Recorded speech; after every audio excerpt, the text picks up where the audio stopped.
Olá, alunos. Eu sou Renata Vieira, professora especialista em Direito do Trabalho e Processo do Trabalho. Nós vamos falar hoje a respeito do direito material, direito do trabalho. Vamos iniciar com fontes e princípios e mais para frente falaremos de outras matérias referentes a esse direito. Hoje a gente inicia falando de fonte. Quando a gente fala de fonte, a gente fala da origem do direito do trabalho, como que ele iniciou. E essas fontes, elas são divididas entre fontes materiais e fontes formais. Bota para mim, por favor. Fonte material é a fonte, é a origem que dá, são os fatores sociais que dão origem à norma. O que a gente tem é um anseio de uma sociedade. Exemplo disso é a greve, como vocês podem ver. A greve, ela acontece e determina sobre um pleito e a respeito daquilo gerará uma norma para as partes envolvidas com relação à greve. Nós temos também a divisão em fonte formal. Nesse caso, nós já temos a exteriorização das normas elaboradas, ou seja, eu já tenho algo que vale para aquelas partes envolvidas. E ela, dessa forma, vai ser dividida em duas outras fontes que a gente diz. A gente tem a fonte autônoma, então, fonte formal autônoma, e nós temos a fonte formal heterônoma. Quando eu falo de fonte formal autônoma, eu falo daquela fonte que é criada e editada pelas partes interessadas. No caso, empregado, empregador, sindicato patronal e sindicato obreiro, e assim vai. É um acordo de vontades que será exteriorizado. Já quando eu tenho fonte heterônoma, eu tenho a possibilidade de que o Estado intervém nessa relação. Ou seja, é ele quem traz a norma, que vai ser aplicada para essas partes interessadas. No caso, eu tenho o Poder Judiciário, o Poder Legislativo e Executivo, que cria essa norma. Exemplo disso, tá, como vocês podem ver, nós temos as leis, as sentenças e a jurisprudência. Como que eu diferencio a fonte formal da fonte material, no caso? Quando a gente tem fonte heterônoma, no caso, formal e material, não, perdão, fonte heterônoma, eu tenho fonte heterônoma. Quando eu tenho a fonte heterônoma, eu costumo dizer para os alunos que eu tenho o Estado, eu troco esse E, transformo num E maiúsculo, e eu tenho o Estado. Ou seja, é imposta pelo Estado. Quando eu tenho a fonte autônoma, que é um acordo de vontades, como nós vimos, eu tenho a fonte, o A de acordo. De acordo de vontades. Assim, a gente consegue diferenciar sempre uma fonte da outra. A fonte heterônoma da fonte autônoma, tá certo? E lembrar sempre, quando eu tiver uma convenção coletiva de trabalho, quando eu tiver um acordo coletivo de trabalho, quando eu tiver um contrato de trabalho, isso é uma fonte autônoma, porque não foi imposta pelo Estado de forma alguma. Ao passo que, quando eu tiver uma sentença, uma jurisprudência, quando eu tiver leis como a Constituição, quando eu tiver a CLT, eu tenho uma fonte heterônoma, porque é uma fonte editada pelo Estado, emanada pelo Estado e imposta às partes. Ok? Vamos continuar. Bom, como é que eu vou saber a hierarquia das fontes, nesse caso? Nessa situação, quando eu penso em hierarquizar as fontes, qual é a fonte que vai ser aplicada naquela situação, naquele caso? Nós temos duas teorias, mas a gente sempre tem que observar o seguinte, que o que a gente vai aplicar é a norma mais favorável ao empregado. Nessa hipótese, eu tenho a teoria da acumulação e eu tenho a teoria do conglobamento. A teoria da acumulação, ela costuma dizer para a gente o seguinte, que eu vou pegar a norma e aquilo que tiver naquelas normas, eu vou pincelar, eu vou pinçar. Eu vou pegar só aquilo que for mais favorável. Mais para frente eu vou explicar e fica mais fácil. Já a teoria do conglobamento, eu tenho a seguinte situação. Eu analiso a norma como um todo, ou seja, eu tenho 2, 3, 4 normas, eu analiso essas normas como um todo, e na medida que eu verificar que uma delas, como um todo, é mais favorável ao empregado, eu irei aplicar essa norma. O TST, inclusive, já avisa para a gente que o que a gente utiliza é a teoria do conglobamento. Se a gente observar a súmula que está no quadro, a súmula 51, nós vamos ver o seguinte, que lá ele diz o seguinte, ó, norma regulamentar, vantagens e opção pelo novo regulamento. Ou seja, eu tenho uma norma que está sendo aplicada ao caso e eu vou verificar se eu posso utilizar uma norma diferenciada.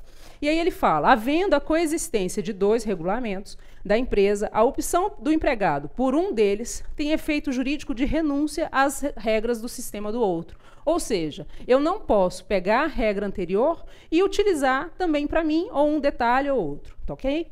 Vamos ver uma situação. O que fala a teoria, então, da acumulação para facilitar? E a diferença com a teoria do conglobamento. Imagine que eu tenho uma Constituição Federal, que eu tenho uma convenção coletiva de trabalho. Sempre que a gente colocar CCT, significa Convenção Coletiva de Trabalho. E eu tenho um acordo coletivo do trabalho. Imaginemos a seguinte situação, hipotética mesmo. A Constituição Federal dita para nós que o mínimo que a gente vai receber de hora extra é de 50% adicional. E a gente vai ver isso mais para frente. Agora imagine uma convenção que foi pactuada entre o sindicato patronal e o sindicato dos empregados, que determina que as horas extras serão pagas no valor de 100%. Já eu tenho um acordo coletivo, e nesse caso é um pouquinho diferente, porque o acordo coletivo é formado entre o sindicato patronal e entre o sindicato obreiro e o empregado, e o empregador, no caso, o empregador específico. E eles colocam que a hora extra é de valor de 70%. Nessas mesmas normas, eu tenho aqui que a licença paternidade, por exemplo, é de 7 dias. A licença aqui vai ser diferenciada, ela vai ser, por exemplo, de 10 dias. Hoje a gente sabe que o mínimo é de 7. E aqui eu tenho uma licença paternidade, vamos supor, de 100 dias. Exagerado, mas é assim mesmo. E eu tenho uma licença maternidade aqui de 120 dias, uma licença maternidade aqui, que vai ser um pouco diferenciada, que eu vou botar de 200 dias, e uma licença maternidade aqui de 180 dias, tá ok? E assim vai. O que a teoria da acumulação fala? Que eu vou olhar todas essas normas existentes e que são aplicáveis ao caso, e eu vou utilizar apenas aquela que for mais favorável, ou seja, eu vou puxar cada norma que é mais favorável. Então, eu, como empregada, eu quero hora extra de 100%. E eu quero também, por exemplo, a licença paternidade de 100 dias. E a mulher vai querer também a licença maternidade de 200 dias. Supondo que na Constituição tem um outro direito aqui que seja mais favorável, eu quero daqui também. Ou seja, o que eu faço? Eu pinço as normas que são favoráveis ao empregado. E isso nem sempre é o correto, porque isso é a teoria da acumulação. Quando eu trago da teoria do conglobamento, que é aplicável, que o TST falou, o que é que eu vou fazer? Eu vou pegar a norma, vou analisar a Constituição, vou analisar a Convenção Coletiva de Trabalho e vou analisar o Acordo Coletivo de Trabalho. Diante disso, eu vou verificar qual delas é mais favorável para mim, empregado, e irei aplicar. Pronto. Então, nesse caso aqui, a gente tem uma que seja mais favorável, eu tenho 2 pontos favoráveis na Convenção Coletiva de Trabalho. Como ela é mais favorável, eu acabo aplicando ela. Tá ok? Agora, a gente tem que tomar um cuidado. A Constituição da República, ela sempre dita o mínimo necessário, ou seja, é o mínimo que tem que ser pago. Então, se eu tivesse aqui na convenção ou no acordo coletivo um adicional de horas extras diferente do mínimo previsto na Constituição, que no caso é 50%, eu vou ignorar isso aqui e vou aplicar. Mas é porque a Constituição é garantidora dos direitos mínimos existentes para o trabalhador. Ok? Vamos seguir, então. Quando eu falo de aplicação dessas normas, eu tenho que pensar na seguinte situação. Eu tenho que pensar como que eu irei aplicar essa norma? No tempo e no espaço. Será que sempre eu poderei aplicar essa norma? Aonde que eu vou aplicar? Bom, quando a gente fala de aplicação no tempo, as normas de direito do trabalho têm uma situação muito específica. Elas são observadas, elas são aplicadas de imediato. Ou seja, editei a norma hoje, ela vale a partir de hoje. Não tem outra situação, a não ser que a lei preveja de forma diferente. Então, aqui é diferente do direito civil, que geralmente tem uma previsão. Essa lei será aplicada dentro de 90 dias, tantos dias. No direito do trabalho, isso não funciona. Eu aplico de imediato. Então, eu sempre vou ter que observar isso, porque é um direito de ordem pública. Então, eu aplico a partir de agora, observando que se a lei disser de forma diferente, eu aplicarei de forma diferente. Tá ok? E quanto ao espaço? Eu vou aplicar onde? No Brasil? Posso aplicar fora do Brasil? Há bem pouco tempo atrás, a gente dizia o seguinte, que o direito do trabalho ele se aplicava aos brasileiros e estrangeiros que aqui trabalhassem. Então, eu não poderia trazer a situação diferenciada, eu não poderia aplicar o direito do trabalho fora do país. Hoje, a gente tem uma diferenciação. O TST cancelou a súmula 207, e com o cancelamento da súmula 207, o que a gente tem? A gente tem que hoje o direito do trabalho, as normas trabalhistas, elas serão aplicadas de acordo com o interesse do empregado. Então, se for mais favorável a lei do Brasil, ela será aplicada indistintamente de onde que estiver trabalhando aquele brasileiro. Então, se o brasileiro foi contratado no Brasil para trabalhar no exterior, chega lá, por exemplo, nos Estados Unidos, e a lei brasileira é mais favorável, eu vou aplicar para aquele brasileiro que foi contratado aqui a lei brasileira, ou seja, a CLT e as suas regras. Mas se eu chegar lá no exterior e a lei que de lá for melhor do que a minha, eu aplico aquela lei e não a lei brasileira. Beleza? Então, funciona dessa forma a partir de agora. Vamos falar de princípio. Fechadas normas, a gente fala de princípios do direito do trabalho. O princípio, ele vai ser o direito do trabalho, ele terá vários princípios. Aqui a gente vai falar dos mais importantes, obviamente, sendo que a gente tem um que a gente chama, e que todo mundo costuma dizer, que direito do trabalho é um direito protetivo, ou seja, o empregado sempre está protegido diante das normas, diante do empregador. Mas isso é uma questão muito lógica. Por que eu penso em fazer isso? Porque eu penso em equilíbrio da balança. Tá? Que balança é essa? Imagina o seguinte, o empregador, que é quem tem a grana, ele está acima da balança. E o empregado, que não tem tanto dinheiro, ele está abaixo. Então, eu causo um desequilíbrio. E o que o legislador pensou, e o doutrinador pensou também, e assim vem a aplicação? Para que a gente tenha um equilíbrio nessa balança, eu tenho que proteger o empregado de forma que ele tenha um equilíbrio, que as duas partes sejam iguais na relação. Diante disso, a gente tem o princípio da proteção. E ele vai se dividir em várias formas, tá? Para que a gente possa proteger o empregador.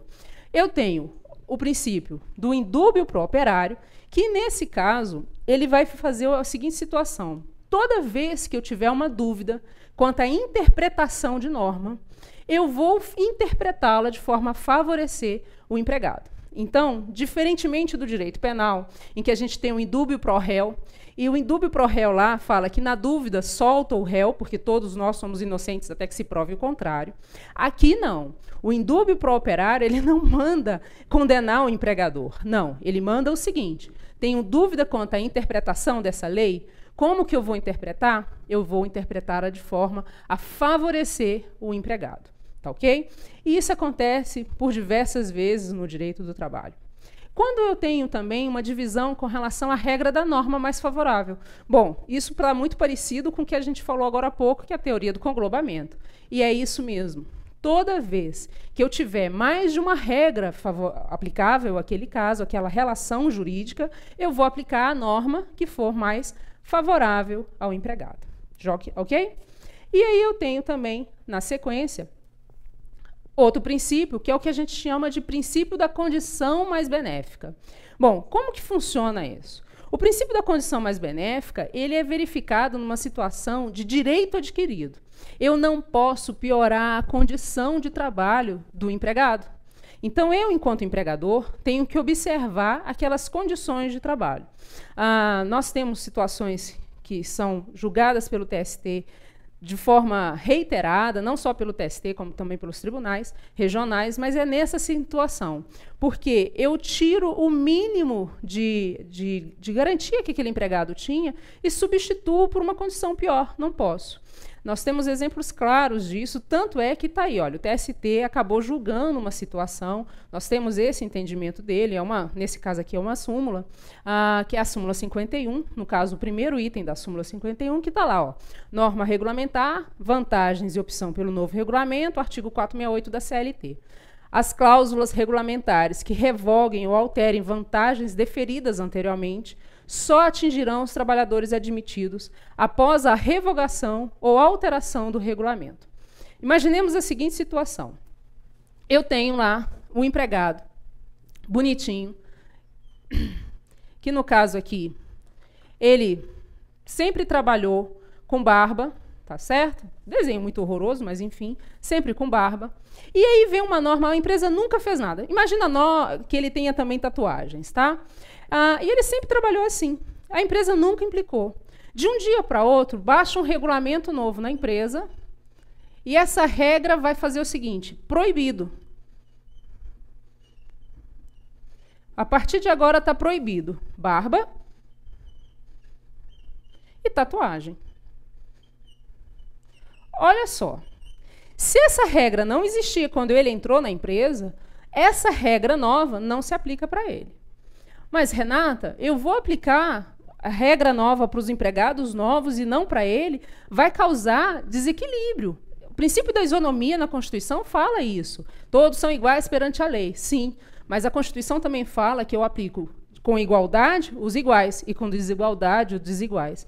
Quem é igual a ele? Os que foram contratados na mesma época que ele, que não tinha essa regra. E quem que é desigual a ele? Os novos empregados. Então, eu terei essa situação, sim, na empresa, tá ok? Obviamente que, geralmente, essas regras caem porque a empresa entende por bem que não pode acontecer mais isso. Essa situação é uma situação concreta que aconteceu. Tá? Então, a gente teve essa situação em uma determinada empresa. Beleza? Vamos seguir. Vamos falar de princípio da irrenunciabilidade, então, observar que o princípio da proteção se divide em 3, e a partir de agora eu tenho mais outros princípios que não são mais relacionados ao princípio da proteção. Eu tenho o princípio da irrenunciabilidade dos direitos, ou indisponibilidade. Esse princípio está previsto no artigo 9º da CLT. O que é que ele fala para a gente? Que o empregado, em hipótese alguma, pode renunciar aos seus direitos. Então, se ele tem direito à hora extra, ele tem direito a receber aquilo. Não adianta ele assinar um recibo falando que abre mão das horas extras. Nessa hipótese, em situação alguma, ele deixará de receber essa hora extra que ele faz direito. Outra situação que eu tenho é a transação. Transação é diferente de renunciar. Transacionar, eu tenho uma situação em que é informado para aquele empregado, olha, eu vou te pagar, eu te devo R$120 mil de horas extras, mas a gente entra num acordo e eu te pago, vamos supor, R$100 mil. Mas para que essa transação aconteça, eu só tenho uma situação que pode vir. É diante do juiz. São concessões recíprocas e um juiz está ali para poder analisar. Ou então eu tenho o sindicato do empregado e eu tenho o sindicato do empregador analisando essa situação e fazendo com que, nessa hipótese, a transação aconteça. Então, prestem atenção. O direito do trabalho, os direitos materiais são irrenunciáveis, mas eu posso, sim, transacionar? Posso, mas para isso eu tenho um acordo de vontades, eu tenho uma concessão por ambas as partes, eu tenho um sindicato negociando, ou eu tenho também isso acontecendo dentro do Poder Judiciário. Observar a seguinte situação também, a renúncia ela só é possível perante o juiz do trabalho. Em nenhuma outra hipótese ela será feita.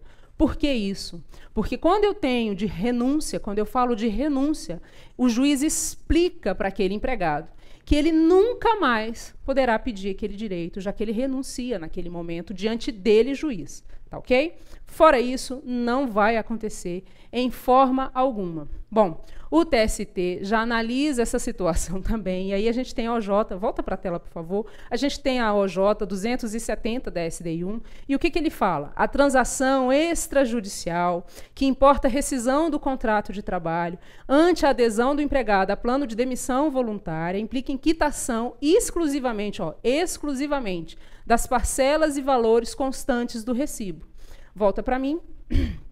Se eu tenho, então, um recibo de pagamento, que eu participei de uma demissão voluntária, e lá tem discriminado algumas regras, alguns recibos, alguns valores, hora extra, insalubridade, que seja, nessa hipótese específica, aquele valor e aquele direito que está lá, eu estou transacionando com ele, ou seja, eu estou acordando o recebimento daquele valor. Mas isso não impede que eu vá para a justiça, por exemplo, para pedir férias, que não está lá. Ok? Então, nesse sentido, a transação ela é possível, mas a renúncia não, a não ser na justiça, perante o Poder Judiciário. Vamos seguir. A gente tem um outro princípio, que é o princípio da continuidade. Esse princípio, ele vai ditar para a gente o seguinte: toda vez que eu virar para vocês e falar o seguinte, eu sou empregada da empresa X, se eu sou empregada da empresa X, vocês nunca irão questionar o seguinte: ah, a Renata tem um contrato por prazo determinado. Não, meu contrato não é por prazo determinado. Você presume que o meu contrato ele é sempre indeterminado. É isso que ele acaba falando. E dessa forma, a gente tem que observar o seguinte, que ele é contínuo, que ele não termina nunca. A tendência é essa. Então, olha só, eu tenho aqui a seguinte situação. Imagina que eu fui contratada no dia 20/11 e eu terei esse contrato acontecendo de uma forma indeterminada. Obviamente que por uma situação ou outra ele pode acontecer uma rescisão, mas a princípio o contrato ele é contínuo, ele não termina, tá? Ele não termina, isso ficou feio.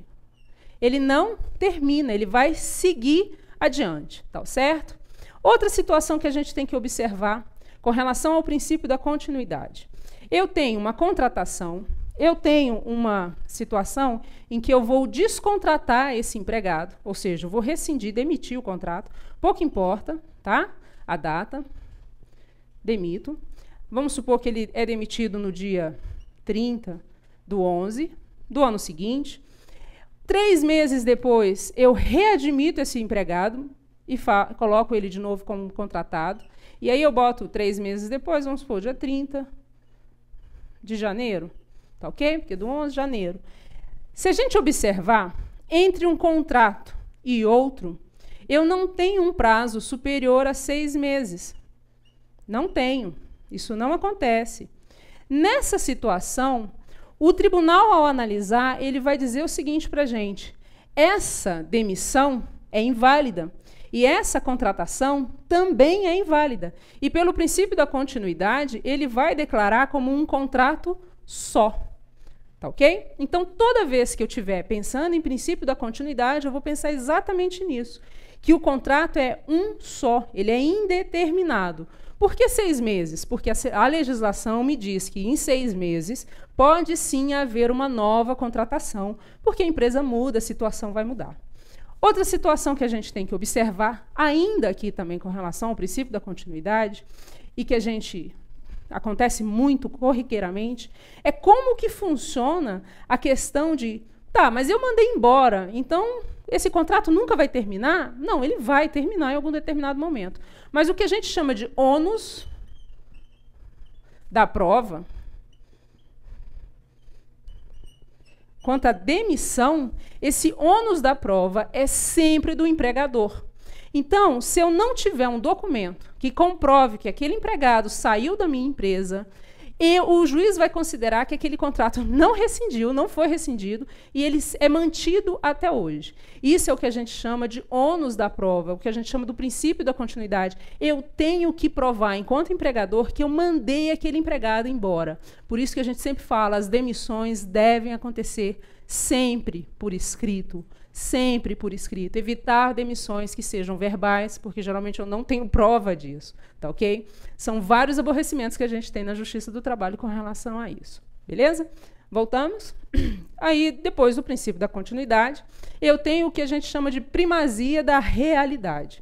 O que diz o princípio da primazia da realidade? Bom, eu costumo brincar que o princípio da primazia da realidade, ele faz com que caia por terra qualquer contrato de trabalho, tá? Qualquer regra trabalhista.